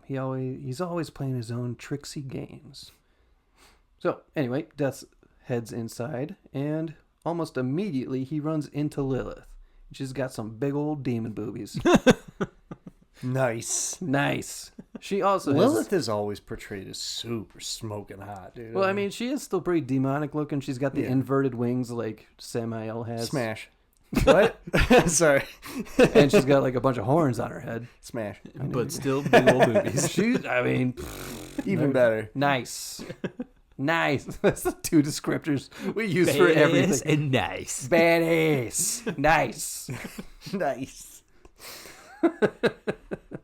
All right, so she comes sauntering out of a pool of lava after Death calls her out of hiding. She says, how can he blame her? He's Death. Where he rides, no one is safe. Not even his mother. My God. My God. It's crazy. Lilith is his mother? Kinda. Yeah. In a very angry tone, Death says, she is not her. You are not my mother. But, I mean, we kind of found she played a part in making the Nephilim. But I think I'm getting to that. All right. She says, did she not create Absalom? And from the mingled dust of angels and demons? And from that first Nephilim, were not the rest formed? The Nephilim were brothers to the horsemen, but only Death showed remorse. I don't know. I don't know where I was going with that. All right, so basically, Lilith created Absalom, and then from Absalom, the rest of the Nephilim were made. So that's why she's saying she's his mother. And then I was going on some weird rants about what the fuck she says next, but... Like, kind of the creator, I guess. Yeah. Mother's a stretch. Yeah. I mean, she basically took dust, because that's how you make people in this universe. I mean, it's Took how some they dust, are. some angel dust, little demon dust, put them together, you got some Nephilim. All right, so moving on. She also asks why Death didn't cast the amulet with all their souls into the abyss like the council ordered.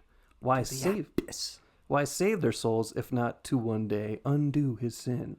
Again, very angrily, Death replies, "My sin!" Then the corruption rises from Absalom like a black tide, and she better help him stop it. Or he tells her that. Whatever. Then he asks her where the key is. She says Sammy has it, but he's gone. She tells him not to worry because she gives him a time-traveling power. Wow. How convenient. So, all she asks is when he reaches the Well of Souls, he follows his heart and resurrects the Nephilim. And as Death walks away, she gets a real evil sneer on her face. So classic new power, dungeon, bunch of jumping back and forth between time. So it's kind of like there's holes in the gates and stuff. You know, time dungeon. You've played time dungeons. We've all played time dungeons. Yeah. All right. Eventually, Death does get to Samael. Somehow, Samael knows Death is from the future, and he also immediately knows this visit is unsanctioned. You know, Death is on his own right now. He doesn't have the power of the council behind him. Death says not a soul knows he's there, and Sammy should hand over the key. It'll be their little secret. Samael immediately attacks Death with some kind of bad juju and calls him pitiful and flawed castings from a perfect mold. Absalom was always stronger than the rest of them. Death tells Sammy he'll find him strong enough and forces him back. Samael can feel Death's power and says he's overcome much to be there. But sometimes the hero dies in the end. Ask your brother. Sound familiar? He says Death a and lot. War really, are they really heroes? I mean, Huh? they're the four horsemen. I mean, they're not Well, I mean, heroes. the whole thing, like, they're called the Horsemen of the Apocalypse, but they're really there to maintain balance. The whole thing is that the whole plot of the series is that they got called in at the wrong time. Yeah, I get that, but whatever. Just because it's a badass name, all right? Yeah. It's supposed to be intimidating. Doesn't mean they're actually going to be. I mean, if you're out trying to knock off the balance, then yeah, they're your apocalypse. Yeah. But other than that, I think they just kind of hang out with their horses and have a good time. Okay. All right, so Death asks if he'll surrender the key or if he must take it. Samael says, you already know the answer. And of course, guess what? There's a fight. There's no real He big goes, fuck, no. There's no real big finish on this one, but Death smacks up Samael right in the face. He takes a seat and says maybe Death can do it. Jesus Christ. Either way, it'll be a good show, and he poofs right out of there and gives Death the demon key. Just fucking disappears like a real dickhead. And with that, we're closing in on the end of Death's journey. Okay. After a quick chat with the Crow Father, where he basically says this is the end of the game, Death opens the Well of Souls. Once inside, he's confronted by Absalom, a.k.a. Corruption. Yeah. Okay. I'm going to start saying Corruption because I don't like saying Absalom. Yeah. I'm going to call him AC. I don't know. That's what's in my notes. AC asks if Death ever wonders why everyone around him withers and rot to corruption, but Death is untouched. Could it be because he's already blackened by the sin of betrayal? How can he defeat that which seethes in his own heart? Then he states that Death can't stop him without damning his own soul. He jumps down from his tentacle harness with a superhero landing and summons a big old fucking axe. Death just responds with, so be it, and the fight for all of creation begins. Obviously, Death puts a beat down on his former brother, and once he has the upper hand, Corruption charges Death. But Death goes full Reaper and slices one of his arms clean off. Corruption lets out a roar of anger and charges again just to have Death throw his scythe into his abdomen. But that doesn't slow Corruption down. Death leaps towards Corruption, grabbing onto his scythe, tearing it up and out of Corruption's torso through the shoulder. As blood and dark energy stream from the gaping wound, Corruption struggles back to his feet, only to catch a scythe to the neck. As death, as death, as death releases his grip on the scythe, Corruption finally falls, and he lies there dying once again. He reaches towards Death, saying, "Take my hand once more, brother." Death reaches towards him, but goes past his hand and grabs the handle of his scythe, once more ripping it from Corruption's throat, killing him for good. Death then stumbles. Psych. Psych. Trying to be badass here. All right, so Death stumbles towards the edge of the Well of Souls, clearly worn out from the fight. And he says, "I've killed Absalom, stopped the corruption. I stand at last at the Well of Souls." And with a chuckle, he continues, "With no idea what I must do next." Luckily for him, Crowfather pops up and says, "It's quite simple, and yet most difficult." Death says he's in no humor for riddles. Crowfather says he can tap into the power of the well to return the kingdom of man, or he can resurrect the Nephilim. But know that choosing one will forever doom the other. Death lets out a long sigh, shaking his head, while we hear the whispers of the Nephilim. Death says, "My brother War, I would protect him above all." Crowfather says to return man to earth will require a sacrifice. Death steps up to the edge of the Well of Souls, removes his mask, giving it to the Crowfather, and dives into the well. And with that, we hear the Crowfather say, "Thus from death came life." And the seeds of humanity were re-sown. But Death's journey was not ended. Then we get a flashback forward to the end of the last game, where we see War with the broken seventh seal saying, he won't fight this war alone, because the number of horsemen shall ever be 4. We see the horsemen standing together, and with that, we've come to the end of Darksiders 2. Or have we? We have, but there's a post-credit scene. And that's when you see Death coming in the first game, right? In the meteor? Nope. Oh. We get a scene where we see Lilith walking into a very dark room. So dark that we can only see a small portion of the floor and a few pillars around her. I think they just didn't want to animate a whole fucking room.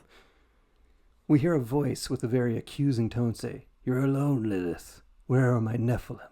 All Lilith can get out is, "My prince, I..." before she is cut off by the mysterious voice saying, "The end war is upon us. Yet instead of the army you promised me, Death has returned man to the balance." Lilith just bows her head and responds, "I await my punishment." The mysterious voice, "This time, Lilith, you will get no pleasure from it." Ooh. And as the screen fades to black, we hear Lilith scream out in pain. Yeah. And that's it. Yeah, end of the game. Are we allowed to speculate? Yeah, if you want. Is that like the devil or something? Or like I don't actually know. I'm assuming it's the fucking devil because, who the fuck is always the main boss of demons Lucifer. and whatnot? It's the fucking devil. Huh. Unless it's Abaddon again. That piece of shit. He's back. Yeah, I don't know. I like the first one better, I think, the story-wise. Yeah. All right. I think it was a little bit simpler. This one got a little crazy. For sure. This one was a lot of lore, so. I liked the worlds you go to. Like, the angel realms was pretty fucking cool. Going there, fighting side by side with an angel. The death realm was cool. Wasn't really a fan of the first realm. Thought that was kind of fucked The up. Maker's realm? That's weird. Yeah, I don't know. I thought that was weird. They're taking pieces of their souls, and, like, there's bigger ones when they die and shit. I don't know, like. That was speculation. Who makes these rules for these motherfuckers? Like, what? Why is Death? Would all the Nephilim be horsemen? No. Well, what gives them their powers? The Charred Council. Why didn't they give all the other Nephilim their powers? Because the other Nephilim were rebelling. They were upsetting the balance. That's why they created the horsemen, to shut down the rest of the Nephilim. Could a human be a horseman, maybe? I don't fucking know. Listen. Shut up. I don't know. It's just like, it's cool. Don't get me wrong. It sounds very fun. Sounds like an awesome game. I'm not dogging on it. Some of the lore kind of like just all over the place in this one, I think. Yeah, I've played through this game I've actually bought this game a few times. Yeah. Because it's got pretty good replayability. There's like this whole arena area that you could go through, other than like the bad arena that leads to an actual part of the game. It's fun. How's the combat? Is the combat system good or is it repetitive? I mean, it's a hack and slash, so I mean, it gets a little repetitive. Yeah. I guess you could I always do the melee build because I just always play that way. I guess if you really want, you can always switch it up, go for the necromancer build yeah. if you really want to. I don't know. I mean, there's a lot of collectibles and stuff that got a little annoying, but whatever. You don't actually have to do that. Yeah, I guess the replayability is here because you got the different classes you can be and all the different armors you can get. Yeah.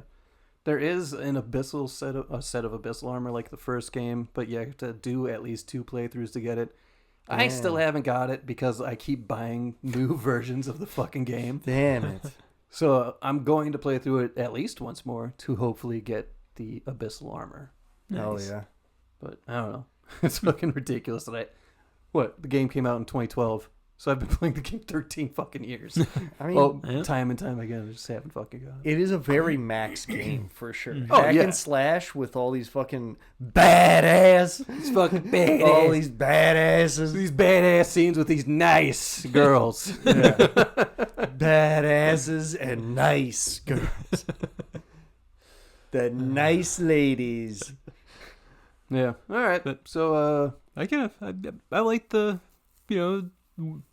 deaths kind of, it's different. Having him be sad about killing people and stuff and everything and having remorse on it. So that was a cool take on that. So Yeah. I like that. Then him trying to bring life back and stuff. So I enjoyed that portion of it for sure. he loves his brother. That's my brother. Yeah, that was good. Like I said earlier, the overarching story of like death bringing life is a pretty interesting story. Yes. Yeah, so I think that'll probably wrap this one up. Stay tuned for Darksiders 3. Maybe Genesis. I don't know if I feel like doing that one.